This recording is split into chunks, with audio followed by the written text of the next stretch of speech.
Hello everyone, welcome back to the Mental Health Experience. Today I wanted to make a video explaining my mental health journey to date and basically what I've learned along my journey so far. So, June 2019, I woke up to go to the bathroom and I had ringing in my left ear, which we all have tinnitus. That's what that is, ringing in the ear. And when I laid back in bed, it didn't seem to go away, but it got louder. So I started to panic and I had a panic attack. This would be the start of my severe mental health journey. So over the next 3 months, I was in a state of panic for almost 90 days until I slowly started to habituate to tinnitus, which developed into bilateral tinnitus to the point where all I heard all day, every second of every day was and what happened was I was very, very scared. Now, because I have obsessive compulsive disorder, this was not the typical reaction that most people might have when they develop tinnitus, since 1 in 6 people have some sort of ringing or swooshing or train track sounds in their ear, according to the American Tinnitus Association. But most of them don't respond in the way that I would respond because I have a disorder, obsessive compulsive disorder. So what happened is I was in a complete state of panic, and I was at the back end of school, and I was really, really just in a very bad place. I put on a bunch of weight. I stopped working out. I was highly suicidal. I went to the hospital multiple times for suicidal ideations. And right when I was starting to habituate, I had a thought. And this is how obsessive compulsive disorder, the gene, what they believe, turns on, the gene expression. I had a thought of, I remember exactly where I was. What are some other things that you habituate to? And I had a full panic attack thinking about blinking. That panic attack expressed my gene, and I now had somatic OCD, which is obsessions with neutral body sensations, which then turned into compulsive behaviors, and that's how obsessive compulsive disorder works. And I hear a lot of people say stuff, and I know I've said it in my life a bunch, I'm very organized, I like things a certain way. That's just a quirk. Obsessive compulsive disorder is a true disorder that comes with potentially debilitating, severely debilitating obsessions, whether they're images or actual sensations like somatic OCD, and then extreme compulsions. The most common, as we see, is someone like Howie Mandel, who has contamination OCD. People will shower 15 hours a day, and that compulsion that they do is to bring down their anxiety, but it never actually works, and it keeps you in this circle of obsessive compulsive disorder. So, that's what I tell people. They'll say, oh, I'm OCD. Well, no, it's not an adjective. It's a disorder.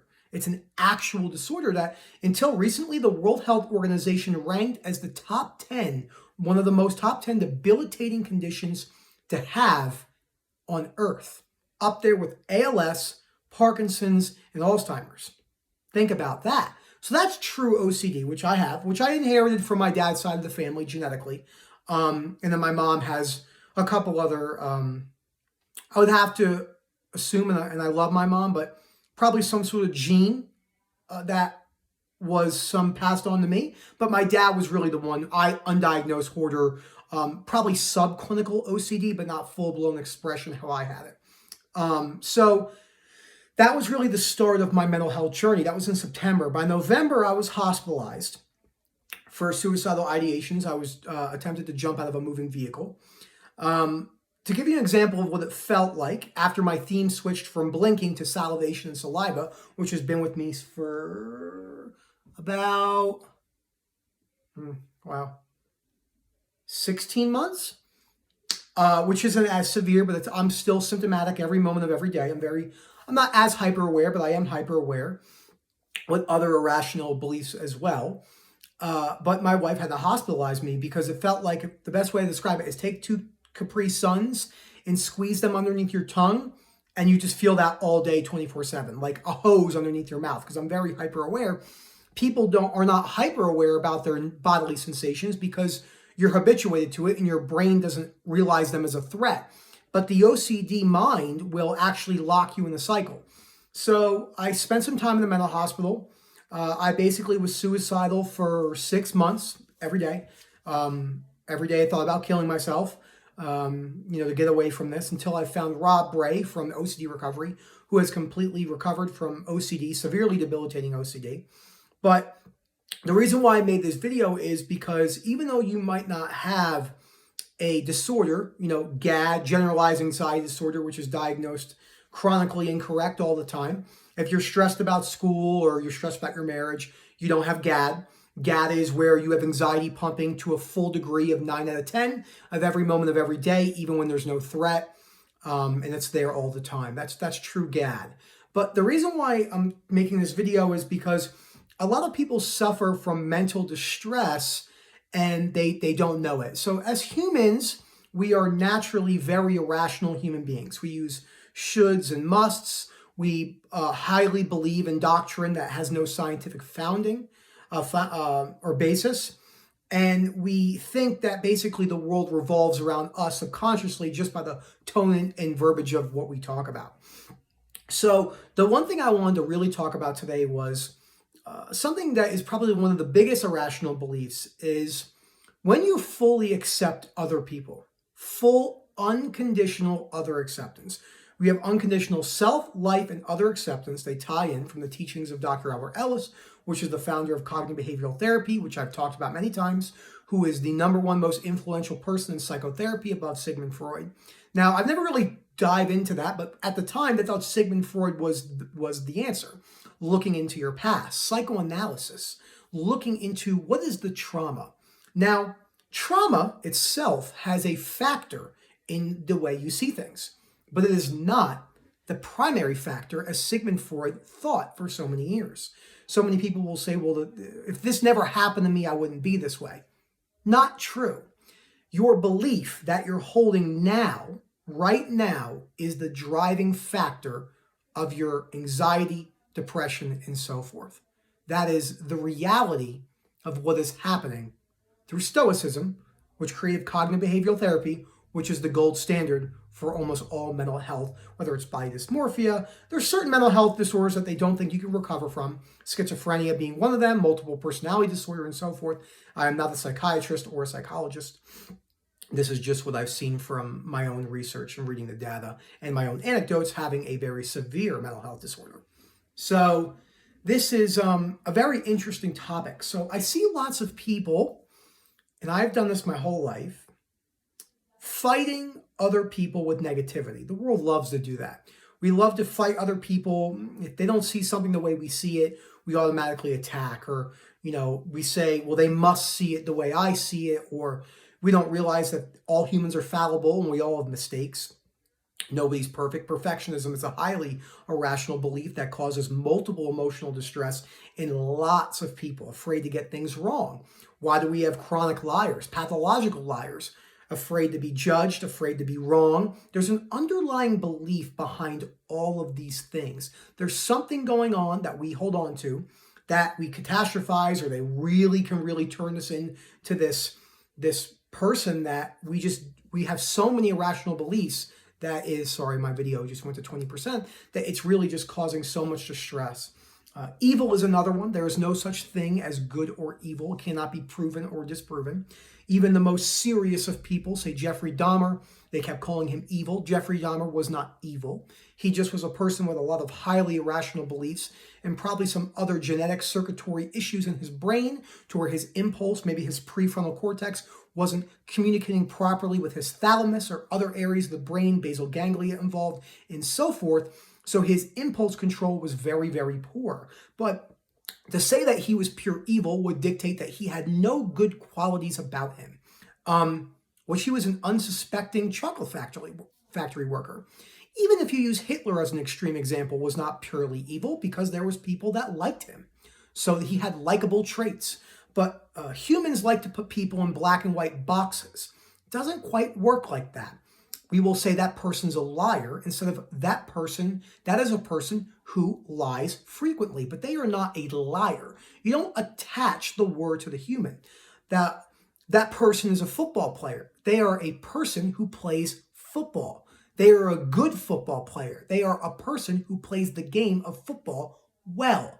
And it seems simple, but when you attach yourself to these things and they no longer exist. Your existence and what you put yourself on a pedestal no longer exists. This is very common in bodybuilding. Bodybuilders will put their whole self-worth on what they look like, and this is never the way to go. You are just a person with a good physique. That's it. You are a person with multiple aspects and personality characteristics, some good, some bad. Some people have better societal deemed characteristics, that are more, say, potentially harmful for themselves and society, potentially more harmful behaviors, but they are not entirely bad. Just like no one is entirely good.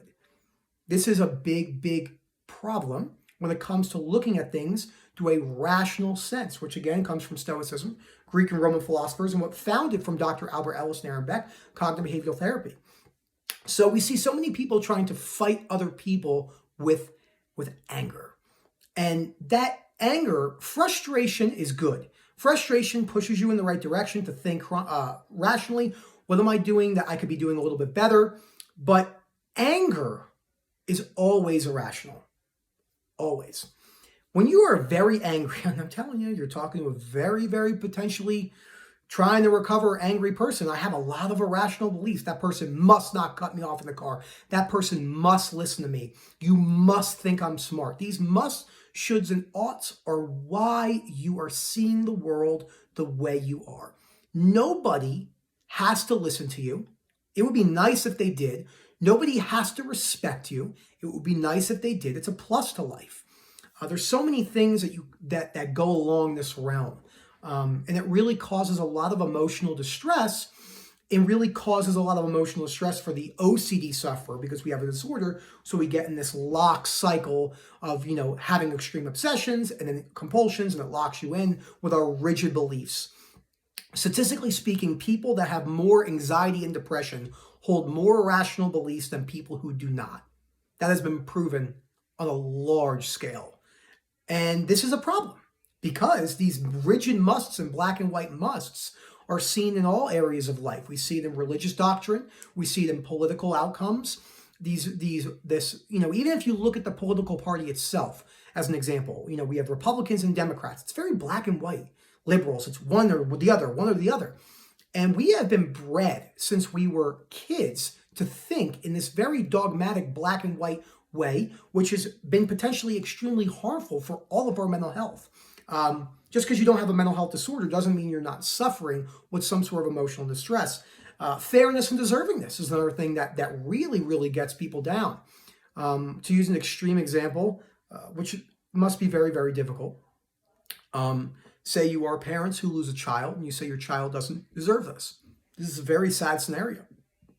Not discrediting the situation. It's sad. It must be absolutely, I know losing a dad, I lost my dad to cancer, was tough. But we tell ourselves that he wasn't fair. He didn't deserve this. Well, there is no such thing as deservingness and fairness. Those are concepts that humans have made up because the reality of life is just we're humans floating on a rock and you exist and that's it. Everything else is up to interpretation. But cognitive behavioral therapy sees things in the best rational way that you possibly could do, can see things. And this is a really good way to look at things if you want to decrease your emotional distress. So, and these are extreme examples. I like using the extreme examples so you could see more clearly what I'm talking about. But there's a lot. Dr. Albert Ellis realized the perfectionism must is a big one. A fear of offending and fear of being wrong is a huge one that I made a status about. And I know for myself, I struggled severely with the fear of not sleeping with other women again, since I'm married and I've had a severe porn addiction and I've had a lot of sexual addictions as well. So those are not easy to get over. They're hard. Life is hard for everyone. This is also why I made a status the importance of telling, when you have a child, when you give them everything. I was given everything, multiple cars, I had beach house, no student loans. And, this didn't teach me anything. I was hurt. Mind you, my OCD was genetically turned on. And then I got kicked into the real world after I graduated chiro school, which made everything 10 times worse. So I had to learn really fast about how to properly recover from my mental health disorder and how to live in the real world because I didn't learn anything. I didn't know how to write a check till I was 30. Okay? I never paid a bill in my life. My first bill I paid on my own, I was 29 years old. 30, actually. That's pretty crazy. So you are not teaching your kid anything by doing that.